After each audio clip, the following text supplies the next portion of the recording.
All right, thank you, everybody. Welcome, everybody, to Texas Dad Blog Podcast, Episode 3. Today, we're going to be talking with Dr. Jeffery Hallett. He's a local doctor here in the Austin area. He is also a father. So I thought it'd be pretty awesome to get him on our podcast and interview him and ask him a couple of questions about maybe how we can beat Central Texas allergies, maybe, or what he likes to do on his spare time. But without further ado, Dr. Hallett, if you'd like to introduce yourself, go ahead. Great. Thanks, Josh. I'm Jeff Hallett. I've been here in Texas for about 30 years. Interestingly enough, have a 9-year-old daughter, so that keeps me busy now. Okay. But I'm basically an allergist practicing in Round Rock. My background is in pediatrics, so I originally did pediatrics and then trained in allergy, and now my full-time practice is in allergy, both adults and kids. Awesome. So just a couple of quick questions. I won't take up too much of your time. I'm pretty sure that you're kind of a busy gentleman, busy doctor, busy dad, busy everything. First and foremost, why is it that when people move to the Central Texas region who have never had allergies, develop allergies? I know that's probably one that you get a lot. We get that all the time in the practice. You have to go back and realize what it takes to become allergic, and it really boils down to two things. One is your genetics. You have to have the right parents so that you're predisposed to allergy. And the other is exposure. And Texas, particularly Central Texas, is kind of unusual in that we have allergy seasons year-round. There's never really a free time like there is in other parts of the country. We've got cedar in the winter. We've got trees in the spring.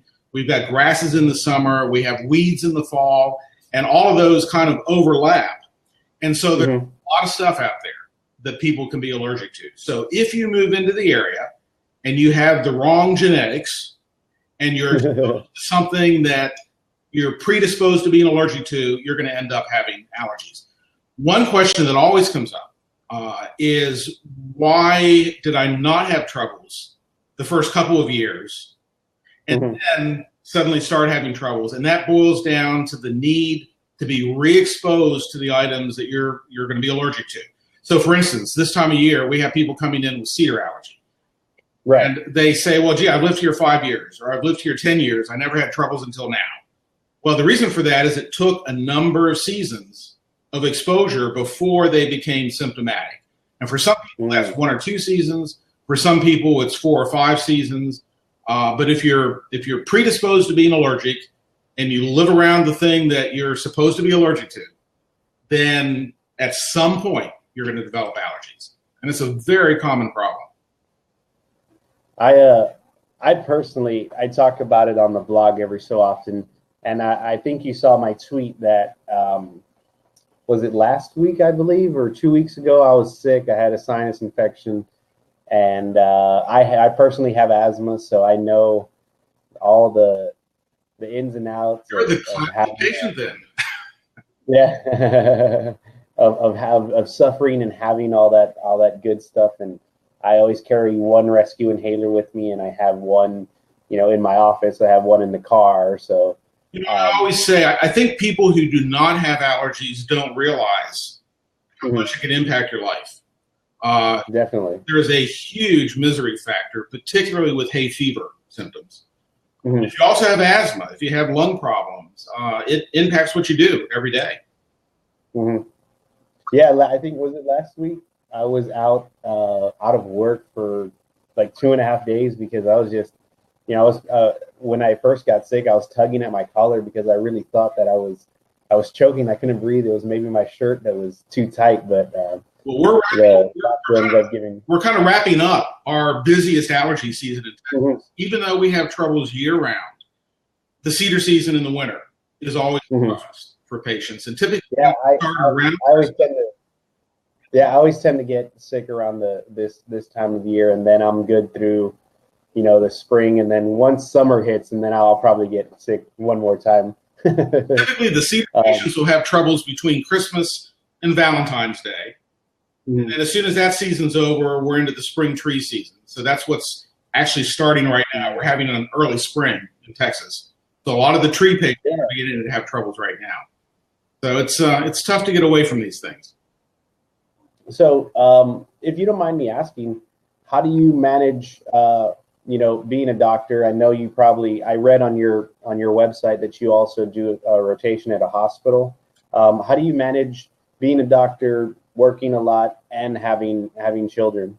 It's not always easy. Although I was an older new dad, so my priorities have changed over the years. If I'd had my kids in my 20s, I think it would have been tough to juggle everything. I was a lot older when we had our daughter, and you just make time. I have purposely cut back the hours in the office. For instance, we started. It was a couple years ago. We started taking Wednesday off, and everyone assumes when the doctors take Wednesday off, they're on the golf course. I don't golf. So Wednesday was our Rachel day. We would spend the day with our daughter. Now gone to just Wednesday afternoons, but I take Wednesday afternoon and I take Friday afternoon. And as soon as she's out of school, we're doing things. And the weekends, of course, are with the family. And I think one of the advantages that I've got, I guess it's an advantage, I don't do much else. I don't golf. I don't have a lot of other hobbies. My hobby is the family. So my free time is spent with my wife and my daughter. That's awesome. That's awesome to hear. Like today I got out of work a little early and we were out at the Domain and we were just hanging out outside and I could feel the wind blowing and I was like, oh, I really hope I don't get have to go home and take any allergies or anything medicine. You bring up a good point for the allergy sufferer. A part of our treatment is avoidance. And so if you're in a particular season that you know you're allergic to something, for instance, right now, you're out there and you know that you're going to be bothered, that's the season you probably don't want to do a lot of outdoor activities. I tell my cedar patients, don't go camping in cedar country during cedar season. I tell my spring tree patients, you don't want to take picnics during the oak season. You have to use common sense and try to avoid what you can. And part of that may be doing indoor activities when you're bothered. Yeah, we ended up jumping. You're not allergic to your indoor pets or your indoor dust or any of those items. My wife, she wants a cat, but I'm allergic to cats. So there's your. Sorry. If you look at animal dander problems, cats are at the top of the list. By far and away, they are one of the most allergenic pets that we see. So I always tell people if you don't have pets and you think you might be allergic, cats are not a good choice. Dogs are not a bad choice, but the smaller the dog and the shorter the hair, the better. The better choices for allergy patients are things like fish and reptiles and animals that don't shed. It's hard to do sometimes. We actually have a short-haired Chihuahua, and that's actually a pretty good choice. They're small, they don't shed a lot. If you're going to have a dog and you're an allergy patient, that's not a bad choice. I have dachshunds. We think that's a good choice too. So, even my uncle has a dachshund. I think, yeah, he is a little weenie dog. We wanted to go. My wife really likes cats, and she was like, "Will you attempt to go with me to the new cat cafe that they have, like that just opened up here in Austin?" I asked her, I was like, "Do you want me to die while I'm there?" It would probably answer the question on how allergic you are. But one thing you have to remember, if you are predisposed to being allergic to cats, but you haven't had much exposure, it may take a few weeks, a few months, even a year or two of having the pet in the house before you get sick. So a one-time visit to the cat cafe, which I'm not familiar with, but a one-time visit there may or may not tell you that you're going to have problems. Yeah, the cat cafe is like you just go and sit in a cafe and you pet cats for the hour, and then if you are already sensitized, then you'll probably get symptomatic. But if you haven't been around them enough, it may take more exposure than that to get sick. And I don't want to risk. You have to remember, this is sort of the hard part. I'm a big fan of patients having pets. I think they're great for kids. It teaches them responsibility. They become members of the family. But the problem is, once you develop the allergy, it's very difficult to get rid of the pet. And so you have to kind of look ahead. I've always said if there were, dog allergies in my family, if I developed dog allergy to my dogs, I would probably have to move out before the dog. So you have to realize they become family members, and once they're there, they're very hard to get rid of. Definitely. Other than that, where is your office located? I think I read it online, but just for the listeners. It's right behind Round Rock Medical Center. Oh, okay. Other than that, we have I like to talk to, local dads and highlight them and interview them. And I really appreciate, again, thank you for taking the time to talk with me and chat with me. Other than that, what tips do you have for parents who are going to be out at like soccer games, this time of year, that can try that? I mean, literally you have to be there unless you're, dying. My goal when I'm talking to kids or parents of kids who have allergies, my goal is to let them lead their normal life. Let them do the things that they want to do. So if you have allergies to whatever's out there in the air, you have to be at that soccer game or you have to be at that softball game. A couple of things you can do. One is to have some antihistamines on board before going out. And of course, you can get those over the counter. And the non-sedating antihistamines like Claritin or Allegra or Zyrtec are good to get on board a couple of hours before you're going to have exposure. The other thing, and this is a little bit harder for kids, but the other thing are the nasal steroid sprays. Also are over the counter now. I think there are 3 of them that are now over the counter. They're approved for use in children. If those are started and used every day, they're a very nice preventative. So you can't just use them the day you're going to be out on the soccer field, but if you're doing them for a season, it may allow you to do more outdoor activities. Then the second thing I tell them is once they're done with the outdoor activities, go home, change clothes, shower, wash out the hair, get the pollen off. That's going to make a huge difference. You don't want the kids playing soccer and then going to bed where all the pollen that is on them is going to end up on the pillow and they're inhaling that all night. So changing clothes, getting showered, that's going to make a huge difference.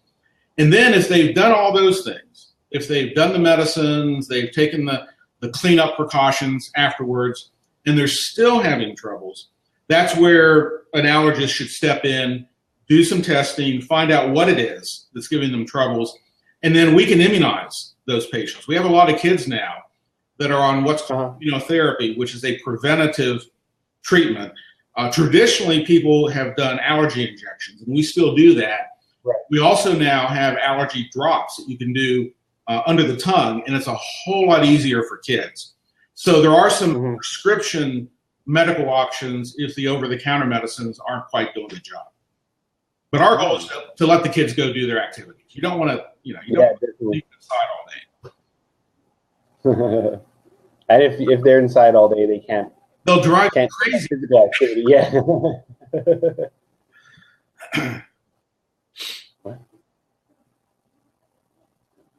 Sorry about that. My wife is asking me a question. One thing I was thinking, Josh, if you get some feedback on our discussion this evening, one thing you could have your listeners do is send you questions on allergy-related topics, and we'll do this again down the road and go through those questions. Oh, definitely. I'd love to have you on again. What's your wife want to again? I don't know. I think what'd you say? Oh, how young are some of your patients that you see? Because my son recently got sick, and they said like if he goes through a whole box of albuterol, he needs to get tested for asthma. Yeah. So we wanted to know what the youngest patients you've seen. We can see them down, in the 6 to 12 month range, but we can't do a lot of diagnostic testing until about age 2 for allergies. Okay. And then we can actually do breathing testing to measure for asthma function when they're about 4 or 5. But I've seen patients down as early as 6 months for food allergies. We've seen patients in the 1 to 2 year range for stinging insect allergy. And then once they're 2 or older, get accurate allergy testing for things like the pollen and mold and dust and those items. So it's relatively easy to do it early on. That's awesome. That's awesome. That's what she wanted to know. She's like, what about, children like my son's age, who's a little younger. The thing that parents and pediatricians have always been hesitant to do was to send patients too early for testing because they thought they had to then go on injections. What is important to realize is testing for allergies does not mean that you have to go on immunotherapy. Testing for allergies tells us what we're dealing with, and it helps us select medications. It helps us talk about avoidance measures, whether they get the cat or not. And then if the patient is a candidate to immunize, we can do injections, but most of my kids now do the drops. It's been an easy thing for patients. It's a huge advance in allergy care because you do it at home instead of the doctor's office, and it involves drops under the tongue instead of shots, which actually both the kids and the moms like that issue. And it works well. So there are lots of options now. That's awesome. And just for everyone that's going to be listening and that is listening here, you can check out Dr. Jeffery Hallett. Dr. Jeffery Hallett at drhallett.com, drhallett.com. Austin Allergist, Dr. Hallett, and it has your whole information there, allergy and desensitization, all that good stuff.